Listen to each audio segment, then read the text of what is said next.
In my previous 4 videos, I discussed ways of hacking your hormones to leave yourself feeling happier, more relaxed, more confident, and more competent. These hormones are anandamide, which generates feelings of happiness, dopamine, which creates feelings of excitement, oxytocin for feelings of togetherness, serotonin, which is linked to feelings of competence, and endorphin, which controls pain and creates feelings of calmness. For anyone new to my A Dose of Joy series, let me just recap over the first 4 videos. In the first, I discussed anandamide, whose name comes from the Sanskrit word ananda, meaning joy or bliss. And this creates joyful feelings by stimulating the brain's cannabis receptors. In a sense, it gives you a legal high.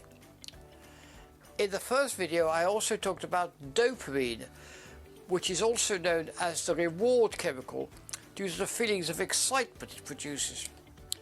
We use its presence or absence to label an experience as a good and worthwhile repeating, or bad and to be avoided in the future. In my second video, I discussed the love hormone oxytocin because its levels increase when we feel emotionally close to somebody. In the third, I discussed serotonin, or 5-hydroxytryptamine, which is a monoamine neurotransmitter with a wide range of functions.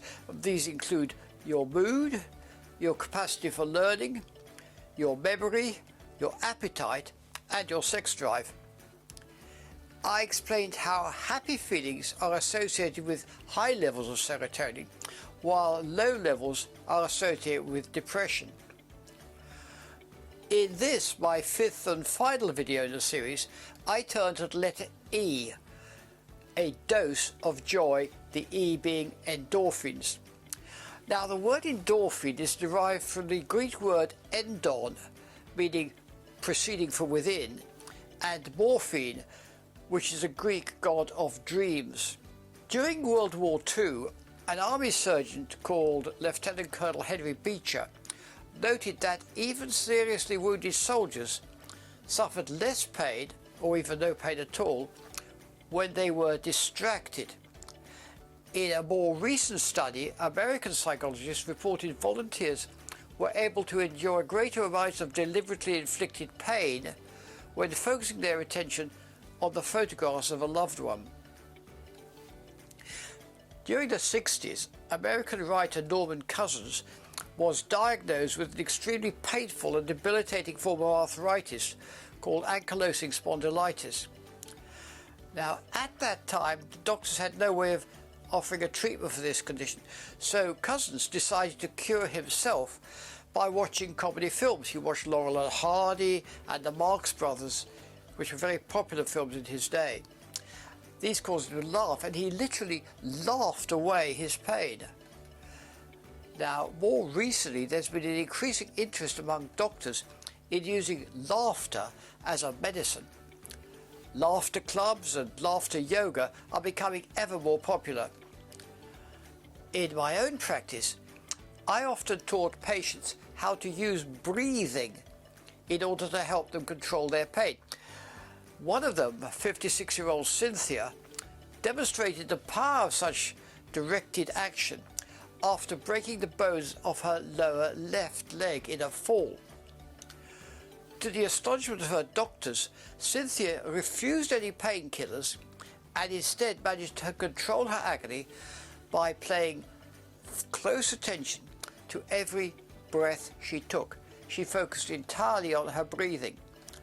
So, how is it your brain is unable to control your pain? Researchers at the University Medical Center in Hamburg have demonstrated how pain reduction during mental distraction involves an increase in the production of endorphins. These produce feelings similar to that following a shot of morphine. Now, one of the most powerful causes of endorphin release is sexual activity. But in this video, I'll be discussing 6 other simple and enjoyable ways in which anybody and everybody can boost their endorphin levels naturally, easily and enjoyably without resorting to either sex or drugs. The first is by taking exercise. While you're likely to see more benefits the more exercise you take, any amount of exercise is better than none. A run or workout, for example, typically leave people with a positive and energizing outlook on life, known as the runner's high. In one study, participants experienced such endorphin-linked feelings within an hour of moderate exercise.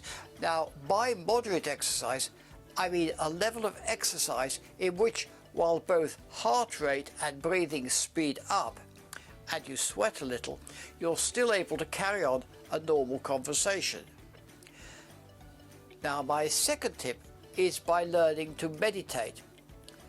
Research has shown meditation to be an excellent way of enabling you to achieve a sense of inner calm, to improve your physical well-being, to lighten your mood, and ensure a good night's sleep.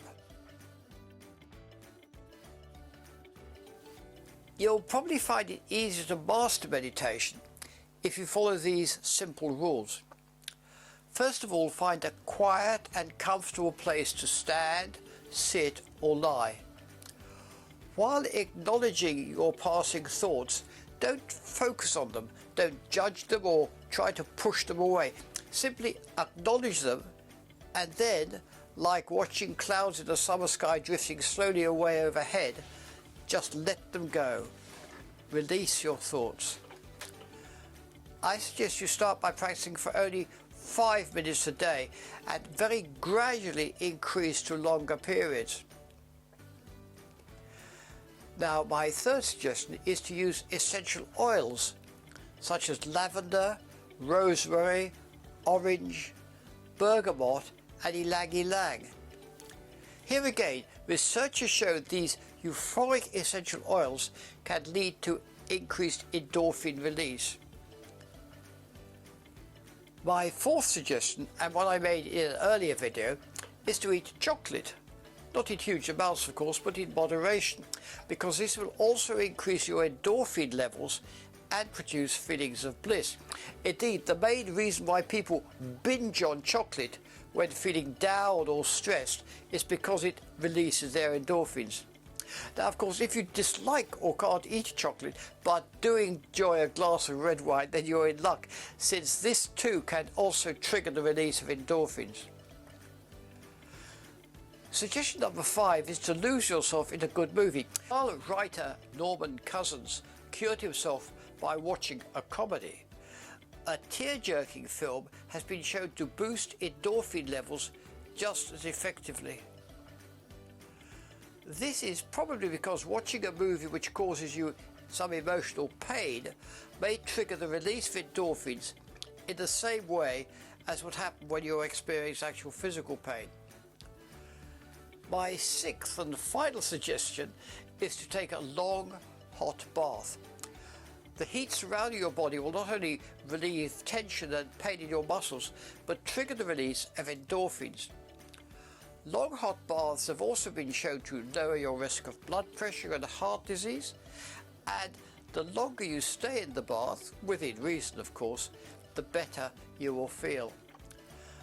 You can enhance the experience perhaps by lighting a scented candle, adding essential oils and combining bathing with meditation for the ultimate endorphin boost. In my next video, I'll be explaining the vitally important role which colour plays in our life and show you how, by surrounding yourself with the colours best suited to your personality and mood, you will be able to transform your life for the better.